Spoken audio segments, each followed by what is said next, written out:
satu waktu aku pergi naik pesawat dan aku selalu bilang gini pada istri, Dek, Abi mau pergi, gimana kalau ini yang terakhir?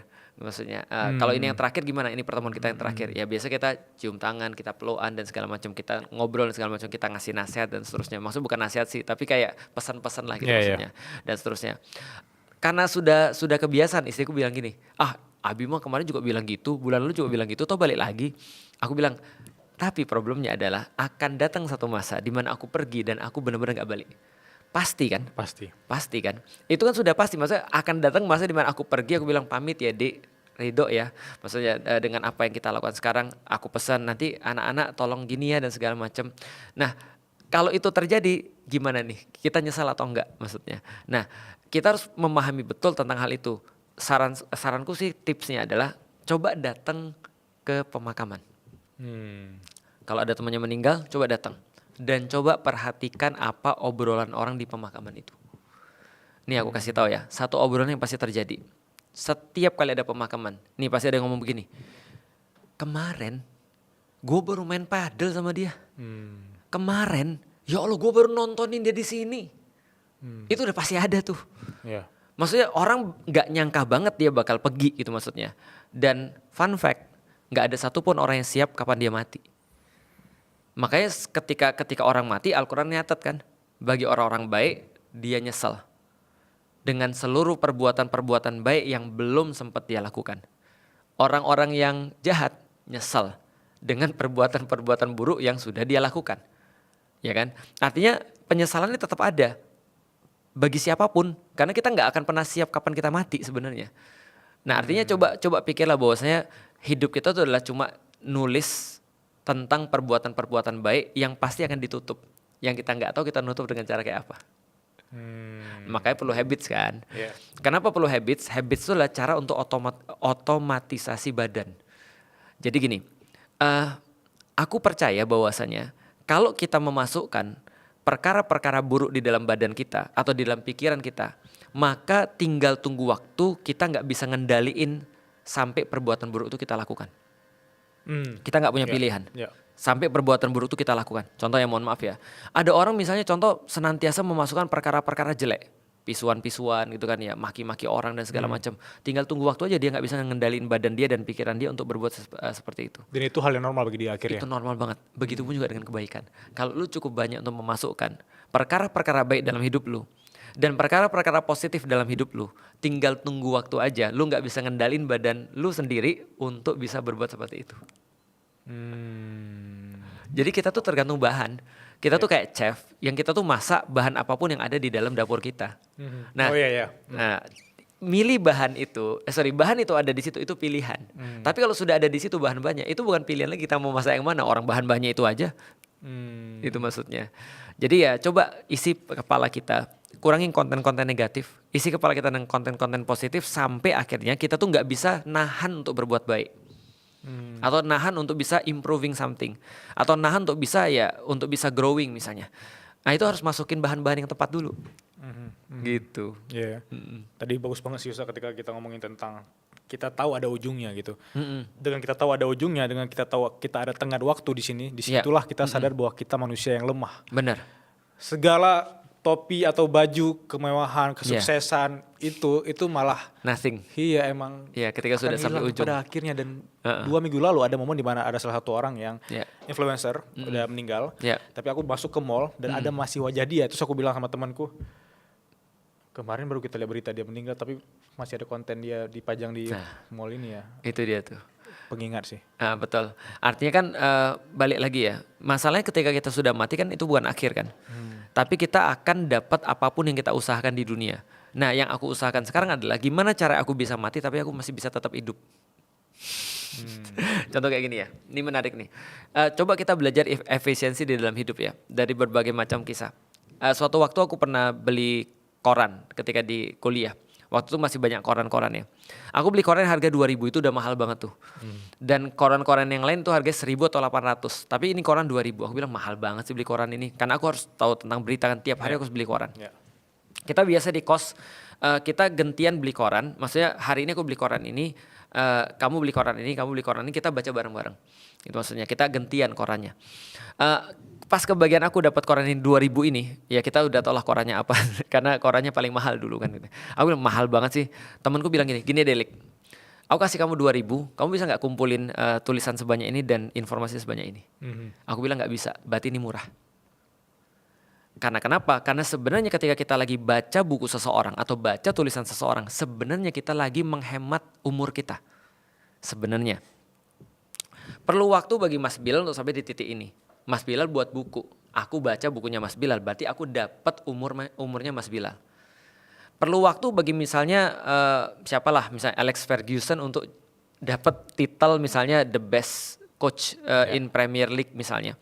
Nah kita ngambil umur dia sebenarnya ketika kita baca.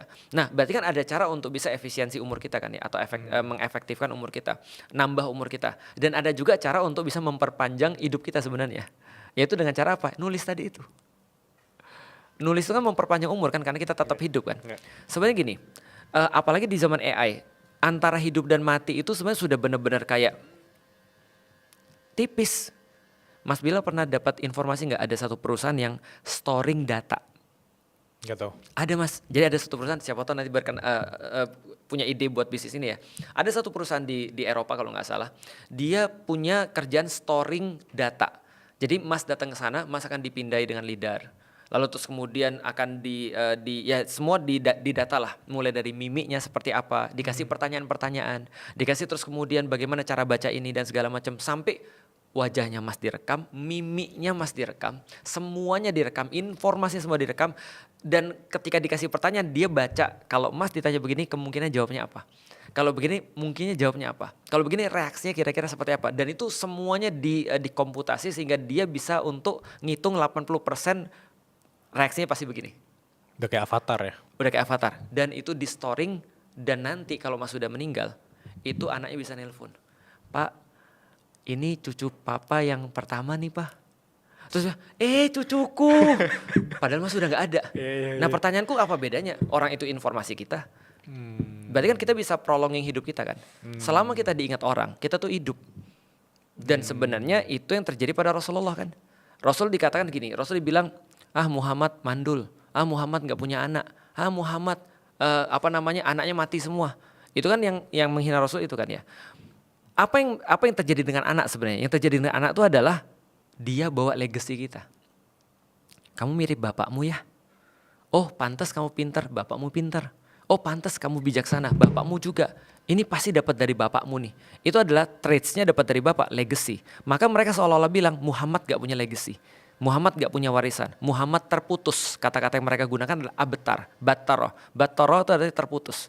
Maka Allah katakan, Inna a'tainakal kautsar, fasolli li rabbika wanhar, inna syani'aka huwal abetar. Yang membenci kamu itu yang terputus. Mereka gak akan diingat orang. Kamu akan diingat orang, kamu disebut-sebut orang. Banyak orang-orang yang make namamu dan merasa bahwa mereka diinspirasi oleh kamu. Ini Muhammad. Artinya Nabi Muhammad itu sampai sekarang menjadi inspirasi orang banyak. Menjadi inspirasi Muhammad Al-Fatih, menjadi inspirasiku, cara aku berinteraksi dengan istriku, cara aku untuk terus berinteraksi dengan anak-anakku, bagaimana aku mau diingat orang, aku mau seperti Nabi Muhammad dan seterusnya. Nah ini Nabi Muhammad sementara yang membenci dia, Abu Lahab itu dilupakan orang. Kalaupun diingat itu jadi jelek tuh. Apa buktinya dia dilupakan orang? Lihat, dia bilang Nabi Muhammad gak punya anak. Nabi Muhammad mandul. Nabi Muhammad anaknya mati semua. Kita tahu anaknya Abu Lahab masuk Islam. Dan dia malu banget sama bapaknya. Apa yang lebih parah daripada seseorang anaknya malu sama dia? Anaknya gak mau ingat bapaknya. Jadi para sahabat tuh gini, ketika lagi sholat nih, sebelum sholat sih dia lihat dulu. Ini ada anaknya Abu Lahab gak? Kalau ada anaknya Abu Lahab mereka gak baca tabat yada Abi Lahab. Iya lucu ya. Iya. Nah jadi artinya adalah yang perlu tuh adalah kamu tuh diingat orang. Ada orang ngambil quotes kamu, dulu pernah hidup loh namanya Buya Hamka. Lihat nih perjuangan hidup dia ketika dia di penjara. Lalu terus kemudian dia tetap terus kemudian dalam prinsipnya dia. Oh lihat loh ada yang namanya Muhammad Natsir. Lihat loh ada namanya ini segala macam. Nah semua orang tuh hidup sebenarnya. Karena hidup tuh adalah sekedar informasi, apalagi di zaman sekarang. Iya, bukan sekedar fisiknya ada ya. Betul. Wah itu tadi aku terharu sih sebenarnya Ustaz. Cuma gak enak kita nangis di sini ya. Karena aku tadi ingat salah satu dosenku sampai hari ini namanya masih ku bawa gitu. Jadi kalau ditanya kenapa beliau selalu aku bawa dan kenapa dia ada legacy ke aku walaupun dia nggak pernah bilang antar kalau aku meninggal Bilal kamu bawa nama aku, nggak pernah. Betul. Tapi dia mengubah cara pandang aku. Beliau meninggal 6 tahun lalu, namanya Pak Nurdi Abdurrahman gitu.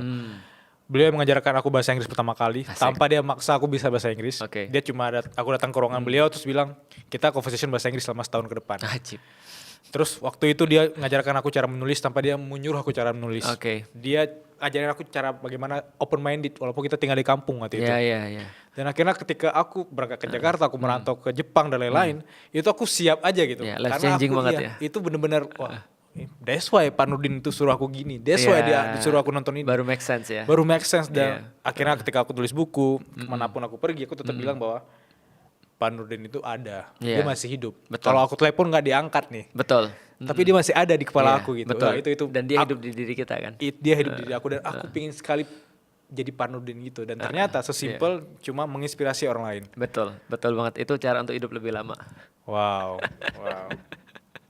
Bagaimana cara paling simple untuk kita punya mindset mengubah atau meninggalkan legasi yang baik untuk orang-orang terdekat kita selain menulis, selain berkarya?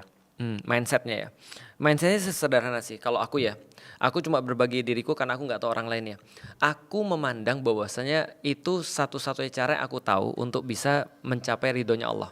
Kalau kita tadi bilang bahwa kita pengen tujuan ridho Allah, nah aku coba berpikir, aku kayaknya nggak mungkin dari bacaan Quran deh. Karena kayaknya kalau suruh baca Quran misalnya, aku kayaknya kayak teman-teman biasanya misalnya, baca dikit mungkin udah ngantuk. Atau misalnya kita sholat, kayaknya kita gak serajin itu deh. Puasa kayaknya kita gak sekuat itu deh. Tapi kalau misalnya aku pikir aku bisa ambil satu pintu, aku bisa ambil satu jalan, ya mungkin ini jalan yang aku pilih, dakwah misalnya, menyebarkan sesuatu, legacy kan gitu kan ya. Lagian aku pikir gini, kayaknya ini bukan hanya jalan yang hanya aku bisa, tapi ini jalan yang paling mudah deh kayaknya. Karena kan kayak ini coba ya, kan kita tahu, kita berbuat sesuatu belum tentu jadi loh itu kebaikannya. Iya sih. Niat kita bisa jadi salah gitu kan ya. Tapi orang lain yang berbuat itu kemungkinan besar bisa jadi loh. Makanya kan kita disemangati oleh Rasulullah untuk senantiasa nyari pahala dari orang lain kan. Contoh, siapa yang ngasih makan orang berbuka, maka dia akan dapat pahala orang itu tanpa mengurangi pahala dia kan gitu kan ya. Artinya kalau kita puasa sendiri kadang-kadang kita suka gibah orang gitu kan. Kita suka kayak ngeluh dan segala macam. Tapi dari orang, apalagi orang banyak dikali, itu luar biasa. Itu yang pertama. Yang kedua, ada cerita di dalam Al-Qur'an. Namanya Habib An-Najjar As-Suri. Itu diperkirakan namanya itu. Kenapa? Karena dia tukang kayu An-Najjar. Nah, Habib An-Najjar As-Suri ini adalah tinggalnya sekarang kalau sekarang kotanya Antakya, Antiok di Turki. Dia ini adalah orang yang benar-benar dalam tanda kutip tidak berpendidikan. Orang-orang yang tinggalnya di ujung kampung kayak Mas Bilal misalnya. Tapi dia ini punya keistimewaan. Diceritakan oleh Allah di dalam Al-Qur'an bahwa saya ada diutus 3 rasul ke sana. Kemungkinan besar ini adalah sahabatnya Yesus. Karena ini cerita ketika agama Kristen. 3 sahabat Yesus diutus ke sana untuk berdakwah. 1 diutus, 2 diutus. Gak kuat nih orang-orang berdakwah di situ. Diutus yang ketiga, gak bisa mereka meyakinkan orang-orang di Antiok ini. Lalu terus kemudian ketika 3 ini sudah diutus, malah diancam mau dibunuh sama penduduk lokal. Tapi Allah katakan, waja'a min aqsal madinati rajulu yas'a. Dan kemudian datanglah dari ujung kampung 1 orang pemuda. Pemuda ini gak diceritakan namanya, tapi tadi namanya kira-kira Habib An-Najjar As-Suri. Ketika itu dia bilang apa? Ya qaumit tabi'u mursalin. Wahai kaumku, ikuti orang-orang para nabi ini. Mereka ini orang-orang baik. Mereka tidak minta tarif dari kalian. Mereka gak bikin red cut daripada kalian. Mereka gak minta duit daripada kalian. Kenapa gak ikutin dia? Mereka ini cuma ngajak pada kebaikan. Dia cuma ngomong sesuatu yang impactful. Yang bahkan para nabi ini gak bisa ngomong seperti itu. Ketika itu terjadi, tahu nggak? Ini orang-orang yang tadi awalnya mau bunuh para nabi, mau bunuh dia jadi. Karena dia lebih impactful daripada 3 nabi ini. 3 rasul ini, 3 utusan ini. Karena omongannya bisa dimengerti orang, omongannya mudah banget dicerna sama orang, dan logika-logika yang digunakan logika-logika kampung mungkin yang sangat pas gitu kan maksudnya. Nah setelah itu orang-orang jadi pada berubah gara-gara dia. Akhirnya dia diinjek di jalan sama orang-orang jahat sampai ususnya keluar daripada anusnya, meninggal. Pas meninggal dibawa oleh malaikat ke Allah biasa. Di situ diperlihatkan surganya Allah. Lalu kemudian Allah bilang, semua ini adalah disediakan bagi kamu nanti ketika kamu masuk surga. Mau tambahan apa lagi? Dia bilang apa? Dia bilang di dalam Al-Quran, aduh ya Allah, kok aku bisa dapat kemuliaan ini? Dia bilang, kalau aku boleh minta, boleh gak aku turun lagi untuk ngasih tahu orang-orang yang injak aku itu? Kenapa aku bisa dapat ampunanmu ya Allah dan aku bisa dapat surga-surgamu ini. Artinya dia pengen ngasih tau orang untuk dakwah lagi. Coba bayangin, keinginan dia untuk sharing itu bahkan setelah mati. Dia cuma mau sharing doang, dia nggak punya ilmu, dia bukan dibimbing oleh malaikat, dia bukan dibimbing oleh nabi seperti para rasul ini atau para utusan, tapi dia cuma pengen untuk berbagi. Penerapan di zaman sekarang, ustadz kalau ngomong itu paling didengarnya cuma ya ngomong kayak begini, paling didengar berapa orang sih? 100-200 orang, suaranya habis. Tapi kalau ada misalnya tim sound yang bisa terus kemudian bisa untuk ribuan orang, itu pahalanya sesuai dengan orang yang dengar tuh. Sesuai. Podcast. Zaman sekarang podcast. Platform, uang dan segala macam. Kalau kita bisa fasilitasi dakwah, kita bisa fasilitasi kebaikan-kebaikan. Itu berarti pahalanya itu adalah daya kalinya itu. Dan bisa jadi ada orang-orang yang memang diiriin oleh para nabi atau para rasul. Karena perbuatan mereka itu. Karena mau kamu berbuat baik, jahat, segala macam tetap ada orang yang betul. Dan problematikanya adalah gini. Imam Syafi'i pernah ngasih tahu, hidup itu kayak tanah kosong. Kalau kamu nggak tanam bunga, yang muncul pasti akan rumput. Tapi kata-katanya nggak gitu sih. Kata beliau gini, kalau kamu tidak disibukkan Allah dengan kebaikan, pasti kamu akan disibukkan dengan keburukan. Ya sama sih. Kalau kamu nggak nanam bunga, yang muncul rumput semua. Kalau kamu tanam bunga, masih ada rumput-rumput yang harus dicabut. Tapi kalau kamu nggak tanam apapun, jangan harap bunga akan muncul. Yang muncul pasti akan rumput semua. Artinya, kalau kita nggak menyebarkan kebaikan, kemungkinan besar kita termasuk nyebarin keburukan. Termasuk yang kita bahas yang kayak di awal tadi kan. If you are not part of solutions, then you are part of problem kan gitu kan ya. Jadi tinggal kita pilih kita mau jadi solusi atau problem nih. 3 pertanyaan Ustaz dari teman-teman Suara Berkelas. Oke. Pertanyaan pertama dari Aidil Irfan Nur. Bagaimana cara simpel menghadapi perbedaan fikih terutama sesama Islam tersendiri? Karena saya dan pasangan saya itu punya cara pandang yang berbeda. Oke. Pertama-tama Allah dan Rasul itu minta kita untuk tidak asobiyah. Asobiyah itu adalah perasaan atau ikatan selain daripada Islam. Bisa jadi itu adalah fanatisme suku, fanatisme kelompok, fanatisme apapun. Itu asobiyah. Misalnya contoh begini ya misalnya ya. Ketika dulu ada Aus dan Khosraj misalnya. Sebelum datang Nabi Muhammad mereka berperang. Nah setelah terus kemudian mereka dapat Islam, mereka menjadikan Islam sebagai pemutus, bukan suku mereka, bukan apapun. Lucunya adalah Aus dan Khosraj ini kan sama-sama Arab ya. Mereka berperang gara-gara mereka diberikan semacam kayak stempel dan diberikan identitas.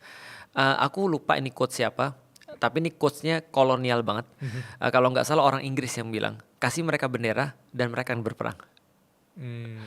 Paham gak maksudnya kira-kira? Jadi kalau ada 2 orang nih sama nih, kasih mereka bendera, mereka akan berperang. Jadi kasih tahu mereka beda, mereka akan perang sendiri. Nah, Islam sebaliknya, Islam tuh menyatukan karena dikasih tahu kamu tuh sama-sama manusia loh. Walaupun kulitmu berbeda itu nggak dilihat oleh Allah loh. Walaupun kamu satunya kaya satunya miskin, kamu tetap sama-sama bisa terus untuk menyembah Allah loh. Nah jadi Islam tuh dijadikan sebagai pengikat. Nah itu kuncinya sebenarnya untuk asobiyah itu tidak muncul. Islam harus dijadikan sebagai satu-satunya pengikat dan satu-satunya yang kita ridho dengan itu. Nah kalau itu nggak tercapai maka pasti ribut sih. Contoh misalnya begini ya. Orang-orang bilang misalnya NU dan Muhammadiyah pernah punya semacam kayak sejarah ketika sejarah pertentangan ya ketika misalnya kayak taraweh 1 11 rakaat, 1 23 rakaat. Akhirnya ketika tadi ya sudah dikasih identitas, ujung-ujungnya mereka merasa lebih baik kan. Ngapain sholat 23 kalau cepet-cepet? Kata orang Muhammadiyah misalnya. Orang NU bilang, tapi gue lebih banyak. Misalnya, nah kayak gitu misalnya itu kan jadi ribut kan. Tapi kalau kita bilang, lah bukannya kita sama-sama taraweh. Mau 11 rakaat, mau 23 rakaat, sama-sama taraweh, sama-sama dapat pahala. Yang salah adalah yang nggak taraweh. Nggak taraweh juga nggak salah. Yang salah tuh orang yang ribut, gitu kan ya. Karena nggak taraweh kan juga nggak salah kan sebenarnya. Sunnah ya. Sunnah. Makanya Rasul katakan begini di dalam Islam sederhana. Pertanyaannya sebelum aku bilang sederhana ya. Pertanyaannya apakah ada perbedaan di zaman Rasul? Jawabannya ada. Rasul pernah berkata suatu waktu jangan sholat asar kecuali sampai di Bani Quraidah. Pada satu pasukan perang. Akhirnya ketika pasukan perang ini berangkat sebelum zuhur, ada yang bilang setelah zuhur, mereka langsung berangkat menuju ke Bani Quraidah. Ternyata di tengah-tengah itu sudah mau maghrib. Sedangkan mereka belum sholat, mau asar. Sedangkan mereka belum sholat zuhur dan belum sholat asar. Mau maghrib berarti. Mau maghrib tapi mereka belum sholat zuhur dan sholat asar. Sedangkan nggak mungkin kan dijamak sama maghrib kan. Benar. Nah maka di situ ada perbedaan pendapat. Ada kelompok yang bilang kita sholat sekarang juga. Ada orang yang bilang lu nggak dengar kata Rasulullah. Enggak, kita harus sholat sekarang. Kenapa? Ada ayatnya di dalam Al-Quran. Sesungguhnya sholat itu bagi orang-orang mukmin adalah kitab mauquta, sesuatu yang sudah tertulis jelas waktunya. Ini ada dalilnya nih dari Al-Quran. Enggak, kata Rasul, jangan sholat asar kecuali sudah sampai di Bani Quraidah. Mereka terbelah dua. Satu sholat di situ, satu sholat sampai Bani Quraidah. Setelah sampai Bani Quraidah tengah malam, mereka rapel tuh sholat zuhur, asar, maghrib, isya ketika itu. Setelah sampai ke tempat Rasulullah, mereka saling ngadu. Ya Rasul, bayangin gak ada orang nih sholatnya masa empat-empatnya digabung, sholat macam apa itu ya Rasulullah ya, kira-kira gitulah. Satu lagi bilang gini, daripada ada orang yang melanggar direct order. Nah terus kata Rasul apa? Terus gimana ceritanya? Mereka ceritain, setelah diceritain Rasul senyum pada mereka dan berkata, semuanya gak ada masalah, kalian gak ada beban, kalian semua benar. Kenapa? Karena sama-sama sholat kan.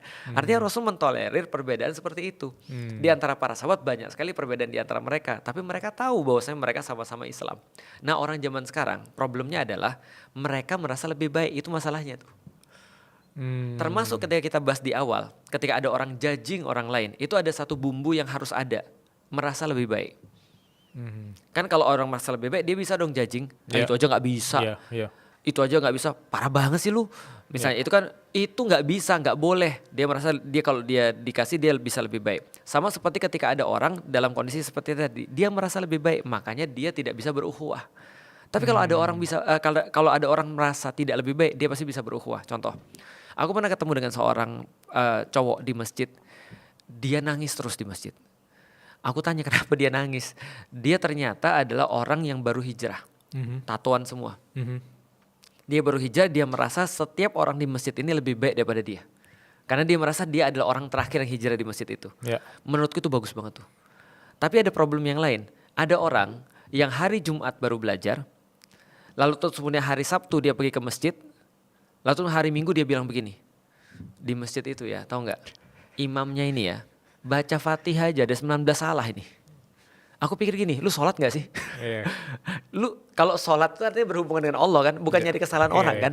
Lu kok bisa pengetahuanmu kamu pakai untuk bisa seperti itu tadi, itu maksudnya. Nah menurutku sih ini bukan cara belajar yang benar sih. Artinya orang baru bisa mengenhance perbedaan dia kalau dia merasa dia lebih baik, itu baru jadi merugikan.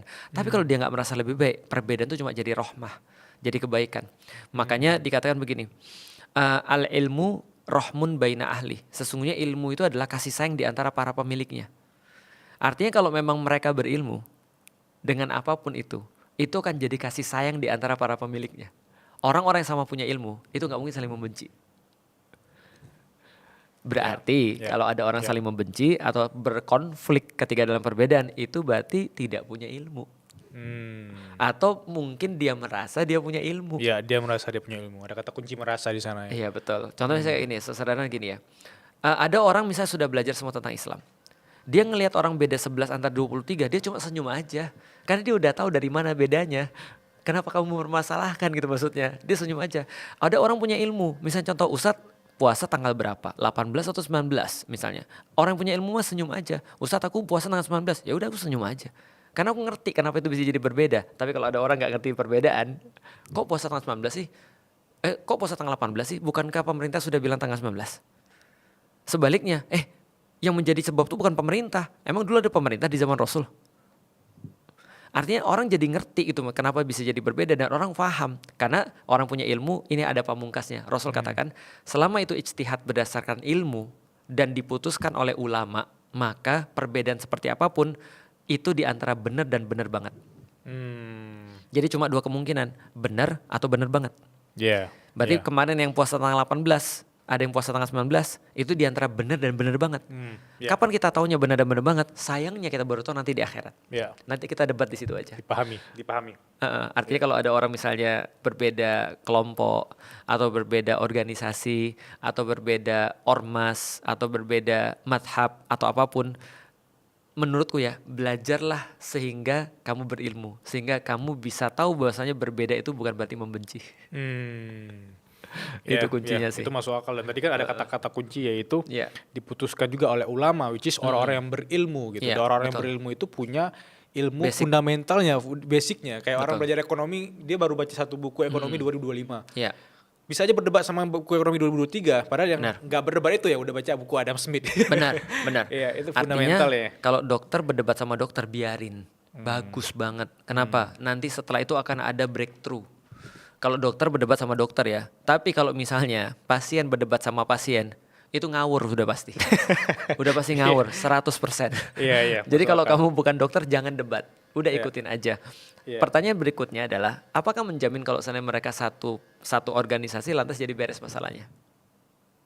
Enggak. Karena kalau kamu bisa berbeda dalam satu hal, kamu akan bisa berbeda dalam hal yang lain. Jadi contoh ya, kalau ada orang bilang, kamu sudah ngaji sekarang? Iya, aku udah ngaji. Ustadzmu siapa? Ustadzku ini, dia nggak benar itu ustadznya, nggak bagus tuh gini. Udah jangan ustadz itulah. Padahal ini adalah sama-sama Islam nih ceritanya nih. Nah kalau dia bisa terus berbeda sama orang gara-gara beda ustadz, maka dia akan sekelompok nanti beda lagi. Walaupun ustadznya sudah sama, nanti beda lagi orangnya. Nanti kita cari perbedaan yang lain lagi. Karena setan tuh dipotong jadi dua, ini dipotong lagi, ini dipotong lagi, ini dipotong lagi, ini dipotong lagi, kecil terus. Jadi jangan ditolerir. Harus kemudian bilang selama Islam ya udah. Gitu. Bisa membelah diri kayak amuba gitu ya. Iya, jadi dipotong jadi kecil lagi. Nah, jadi jangan kasih chance terhadap setan untuk misahin di antara kita. Kalau dia bisa misahin kita gara-gara, ini Islam NU, ini Islam Muhammadiyah. Besok nanti ada NU garis keras, ada NU garis lunak. Ada lagi NU garis lucu setelah itu. Ada lagi nanti Muhammadiyah progresif, ada Muhammadiyah yang tidak progresif, tradisional misalnya. Nanti dipecah lagi yang tradisional garis keras, tradisional yang mana? Nanti garis Wahabi ya, terlalu banyak menurutku. Jadi jangan kasih perbedaan itu. Jadi Islam ya udah Islam. Cukuplah dengan Islam.